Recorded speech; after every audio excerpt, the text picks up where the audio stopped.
Bulletin में सबसे पहले आपको बताएंगे 1 घंटे में वज़ीर-ए-आज़म के 2 मुआवनीन खुसूसी मुस्ताफी हो गए। डॉक्टर जफर मिर्जा और तानिया ऐदरूस के इस्तीफे वज़ीर-ए-आज़म ने मंजूर कर लिए। डॉक्टर जफर मिर्जा ने कहा कि वो इमरान खान की खुसूसी दावत पर वर्ल्ड हेल्थ ऑर्गेनाइजेशन छोड़कर पाकिस्तान आए। उन्हें 1.5 साल के अरसे में कई झूठे इल्जामात का सामना रहा। मुआविन खुसूसी तानिया ऐदरूस ने अपने इस्तीफे में लिखा कि उनकी दोहरी शहरियत पर सवालात उठाए गए। वो पाकिस्तान में खिदमत के जज्बे से आई थी, अवामी मफाद की खातिर ओहदे से इस्तीफा दिया। वज़ीर-ए-आज़म इमरान खान के 2 मावनीन खुसूसी के 1 घंटे के अंदर ऊपर तले 2 इस्तीफे। पहला इस्तीफा आया मावने खुसूसी ब्राय डिजिटल पाकिस्तान तानिया ऐदरूस का। फिर मुस्तफी हुए मावने खुसूसी ब्राय सेहत डॉक्टर जफर मिर्जा। दोनों का सोशल मीडिया पर बयान में कहना था कि उन्हें अपने फ्राइज की अंजामदही में तनकीदी रुकावटों का सामना था, मगर जराए कुछ और बताते हैं। जराए का कहना है कि जफर मिर्जा ने भारत से खिलाफे ज़ाब्ता अद्वियात बरामद करने में किरदार अदा किया। वज़ीर-ए-आज़म के हुक्म पर इंक्वायरी के दौरान जफर मिर्जा और एक मुशीर का नाम आया। जफर मिर्जा इस्लामाबाद के अस्पतालों और मेडिकल इदारों के सरबराह तैनात करने में नाकाम रहे। वज़ीर-ए-आज़म अद्वियात साज कंपनियों की आज खुद कीमत बढ़ाने का इख्तियार खत्म करना चाहते थे, मगर जफर मिर्जा ने समरी वापस ले ली। वज़ीर-ए-आज़म ने समरी दोबारा मंगवाई। जफर मिर्जा ने काबीना इजलास में समरी की मुखालफत की, मगर समरी मंजूर कर ली गई। जराये के मुताबिक वज़ीर-ए-आज़म अद्वियात स्कैंडल के बाद जफर मिर्जा को पहले ही हटाना चाहते थे, कोरोना के बायस ऐसा ना किया। जियो न्यूज के पास मौजूद दस्तावेज के मुताबिक वफाकी काबीना ने 9 अगस्त 2019 को भारत से दरामदात पर पाबंदी लगाई, मगर काबीना के बजाय वज़ीर-ए-आज़म ऑफिस से 25 अगस्त को फैसले में तरमीम करवाई गई। सुप्रीम कोर्ट फैसले की रोशनी में वज़ीर-ए-आज़म ऑफिस मंजूरी देने का मजाज नहीं था, मगर मशीर तजारत रज़ाक दाऊद और मावने खुसूसी डॉक्टर जफर मिर्जा ने मीटिंग की। वजारत तजारत ने 24 अगस्त को काबीना डिवीजन को फैसले में तरमीम के लिए खत लिखा। रूल्स ऑफ बिजनेस के मुताबिक काबीना फैसले में तरमीम के लिए 24 घंटों में रजू करना लाजिम था। डॉक्टर जफर मिर्जा की DG trade policy Mohammad Ashraf के साथ राब्ते की इंक्वायरी मुकम्मल की गई। डॉक्टर जफर मिर्जा ने वफाकी काबीना के इजलास में सवालात उठने पर लाइल्मी का इजहार किया। जराये के मुताबिक डॉक्टर जफर मिर्जा से गुज़िश्ता दिनों भारत से अद्वियात की दरामद के हवाले से सख्त पूछताछ की गई थी। इन पर मास स्मगलिंग का इल्जाम भी लगा। तानिया ऐदरूस ने सोशल मीडिया पर पैगाम में इस्तीफे की एक वजह इनकी दोहरी शहरियत पर तनकीद को करार दिया और कहा कि उन्होंने कनाडा की शहरियत अपनी मर्जी से नहीं ली, ये पैदाइशी है। ये बदकिस्मती है कि इनकी खिदमात को शको शुबा की निगाह से देखा जा रहा है। अहमद सुबहान, जियो न्यूज, इस्लामाबाद। आज कौमी असेंबली में हुकूमती और ऑपोजिशन अरकान के दरमियान अल्फाज की जंग हुई, हंगामा आराई हुआ, शोर शराबा देखने में आया।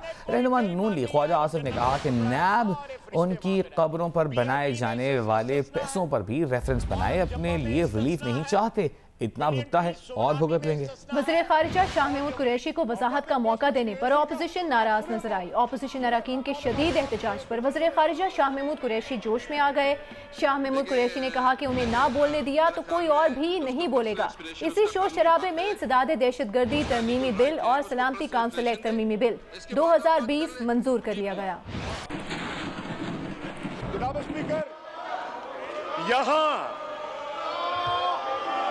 फिर आप भी नहीं बोलेंगे, फिर खाकान भी नहीं बोलेगा, राजा भी नहीं बोलेगा, कोई नहीं बोलेगा। फिर खामोश रहे, अपनी अपनी निशिस्त पे बैठ जाएं। अगर मैं नहीं बोलूंगा तो फिर कोई नहीं बोलेगा।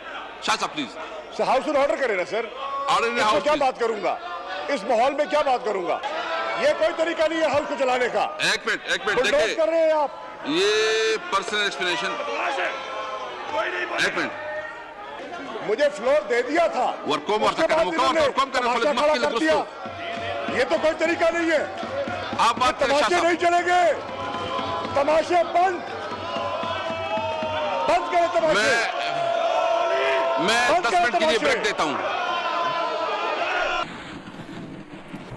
विफाकी वजीर मुराद सईद ने ऑपोजिशन को जवाब देते हुए कहा है कि उनकी वजह से मुल्क ग्रे लिस्ट में आया और ये चाहते हैं कि NRO प्लस मिल जाए। कौम ने ऑपोजिशन का चेहरा देख लिया। इन्होंने अपने एहतसाब से बचने के लिए FATF में पाकिस्तान को फंसाने की कोशिश की। उन्होंने कहा कि कौमी असेंबली में खिताब करते हुए मुराद सईद का कहना था कि तब कानून साजी करेंगे जब इनको NRO मिलेगा। हम NRO नहीं देंगे, जितना दिल करता है शोर मचाएं।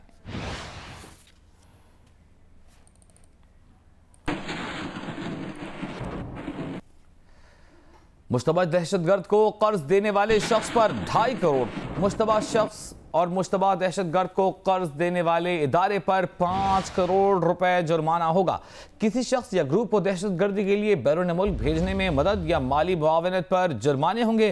कारतम तंजीम या उसके नुमाइंदे की तमाम मनकूला गैर मनकूला जायदाद मुंजमद कर दी जाएगी। जायदाद की तस्दीक न होने पर अदालती दायरेकार से बाहर की जायदाद भी कुर्क की जा सकेगी। मुंजमद किए गए असासाजात का गेजेट नोटिफिकेशन भी निकाला जाएगा। फाइनेंशियल एक्शन टास्क फोर्स की तरफ से दी गई हिदायत की रोशनी में दहशतगर्दों की मदद और माली मुआवनत करने वालों के खिलाफ संगीन कवानीन मुतारिफ करा दिए गए।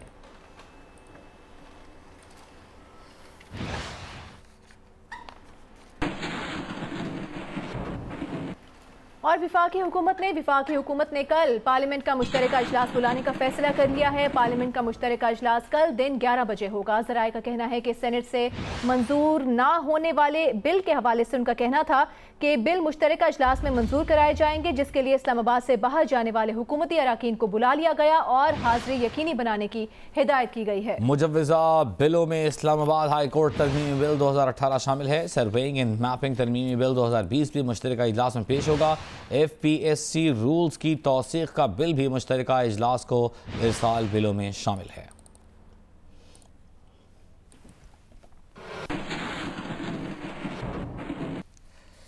कानून साजी के हवाले से बात करें तो कायदे हिज़्ब इख्तिलाफ शहबाज शरीफ ने बिलावल भुट्टो जरदारी और मौलाना फजलुर रहमान से टेलीफोन पर मुशावरत की है।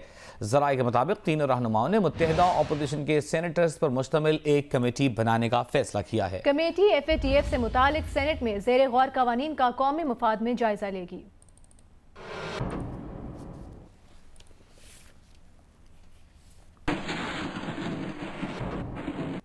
हुकूमत ने नैब कानून में ऑपोजिशन की तरामीम को ब्लैकमेलिंग और NRO++ करार दे दिया। वज़ीर ख़ारिजा शाह महमूद कुरैशी ने मुआविन खुसूसी शहजाद अकबर के साथ न्यूज़ कॉन्फ्रेंस करते हुए कहा कि ऑपोजिशन ब्लैकमेलिंग ना करे, हम ब्लैकमेल नहीं होंगे। ऑपोजिशन मुल्की मफाद में कानून साजी करे, नैब और फाटफ कानून को न जोड़ा जाए। इस मौके पर शहजाद अकबर ने कहा कि ऑपोजिशन का मुसव्वदा NRO++ है, जिसमें 34 टाँके लगाए गए हैं।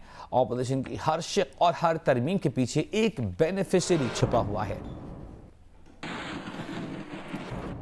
एहतसाब अदालत ने मेगा मनी लॉन्ड्रिंग रेफरेंस में साबिक सदर आसिफ अली जरदारी और फरियाल तालपुर समेत तमाम मुल्ज़िमान के खिलाफ फर्द जुर्म आयद करने की कार्रवाई मौखिर करते हुए समाअत 7 अगस्त तक मुलतवी कर दी है। जबकि आसिफा भुट्टो की जेल में वालिद से मुलाकात न कराने पर तौहीन अदालत की दरखास्त में ASP और असिस्टेंट कमिश्नर को आइंदा समाअत पर ज़ाती हैसियत में तलब कर लिया गया।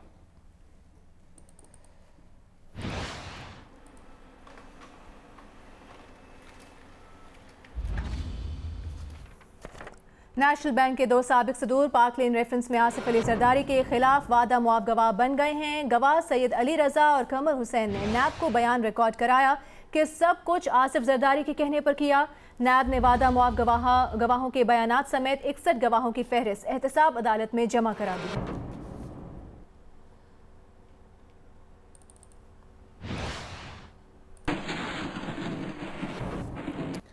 रुकन Punjab assembly Aftab Akbar Punjab education foundation के बोर्ड ऑफ डायरेक्टर्स के नए चेयरमैन मुंतखब हो गए। पंजाब असेंबली की वेबसाइट के मुताबिक आफ्ताब अकबर की तालीम सिर्फ मैट्रिक है। MPA सरदार आफ्ताब अकबर का इंतखाब तश्कील शुदा बोर्ड ऑफ डायरेक्टर्स के पहले इजलास में इत्तेफाक राय से हुआ। पंजाब असेंबली की वेबसाइट के मुताबिक आफ्ताब अकबर मैट्रिक पास हैं। चीनी से गुफ्तगू करते हुए आफ्ताब अकबर का कहना था कि उन्होंने मैट्रिक नहीं बल्कि इंटरमीडिएट कर रखा है। उनका इंतखाब तालीमी नहीं कारकर्दगी के मायार से हुआ है। इंटरव्यू में कामयाबी के बाद 16 बोर्ड ऑफ डायरेक्टर्स ने मुंतखब किया।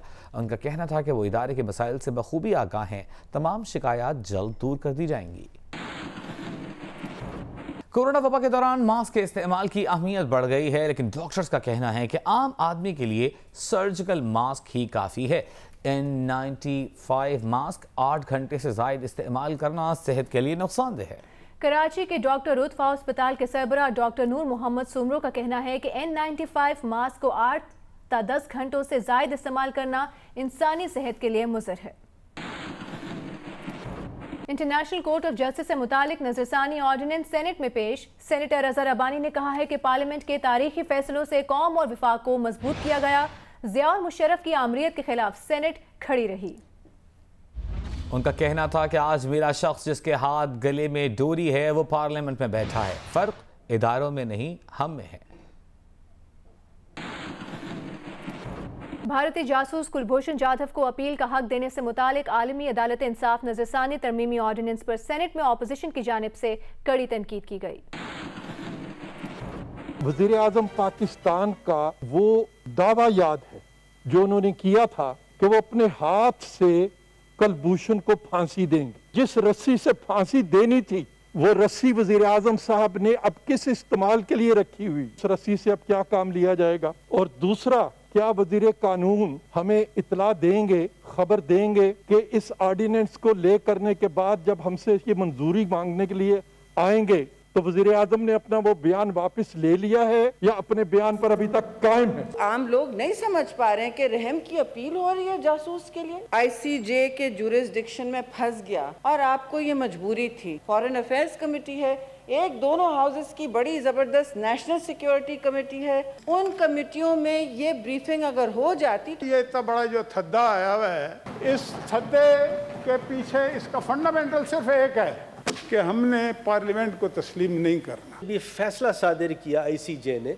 As a responsible state. बताइए हम क्या करते हैं कि अगर हम ये फैसला सर नहीं मानते, रजा भाई अगर हम नहीं मानते तो हिंदुस्तान जो है हमारे खिलाफ यूनाइटेड नेशंस की सिक्योरिटी काउंसिल में हमारे खिलाफ रेजोल्यूशन लेके आती। जंग जियो ग्रुप के editor in chief Mir Shakeel Rahman की गैर कानूनी गिरफ्तारी के खिलाफ मुल्क गिर एहतजाज का सिलसिला जारी है। मुजाहिरीन ने मुतालबा किया कि मीर शकील रहमान को जल्द रिहा किया जाए। कराची, रावलपिंडी, कोयटा, पेशावर, बहावलपुर और नवाबशाह में मीर शकील रहमान की गिरफ्तारी के खिलाफ एहतजाज किया गया।